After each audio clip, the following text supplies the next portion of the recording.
అవునా? తప్పు చేసింది వాళ్ళు, మనల్ని ఇబ్బంది పెట్టింది వాళ్ళు, అయినా కానీ నువ్వు నన్ను క్షమించను అడగడానికి నీకు అంత ధైర్యం ఉంటుంది చెప్పండి? ఉంటుందా ఉండదా? మన మనస్సు అనేది ఒప్పుకుంటుందా? లోపల అందరికీ కూడా ఏముంటుందంటే మనస్సాక్షి అనేది ఒకటి ఉంటుంది, అవునా కదా? అవునా? ఆ మనస్సాక్షి అనేది ఏం చేస్తుంది చెప్పండి?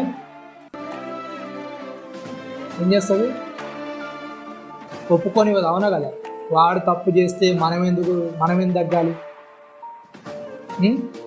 వాడిని నన్ను తిడితే నేను ఎందుకు క్షమించని అడగాలి?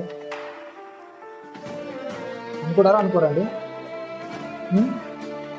వాళ్ళు మాట్లాడకపోతే నేను ఎందుకు వెళ్ళి మాట్లాడాలి?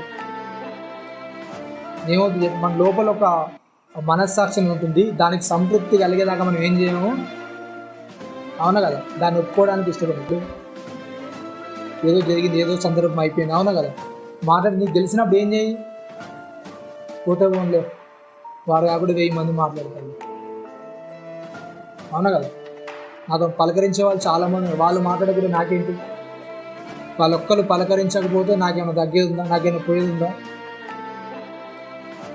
చాలా సందర్భాల్లో మన ధైర్యం ఏంటంటే వాళ్ళొక్కరు మాట్లాడకపోవడం వల్ల నాకు ఎలాంటి ఇబ్బంది కూడా లేదు, వాళ్ళ ఫ్యామిలీ ఒక్కటి మాట్లాడకపోవడం వల్ల నాకు ఎలాంటి ఇబ్బంది నష్టం ఏమి కూడా లేదు. కానీ నువ్వు వాళ్ళని అంటే క్షమించమని అడిగేసే, దానివల్ల పెద్ద ఇబ్బంది ఇంకా దానివల్ల నీ కిరీటం ఏమి కూడా పడిపోదు, అవునా కదా? ఏమైనా తగ్గిపోద్దండి?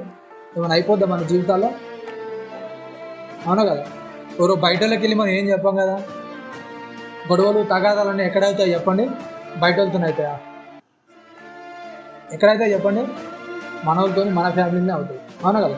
మన వాళ్ళతో మనం తప్పైన ఒప్పుకోనికి ఏమవుతుంది చెప్పండి? అవునా కదా?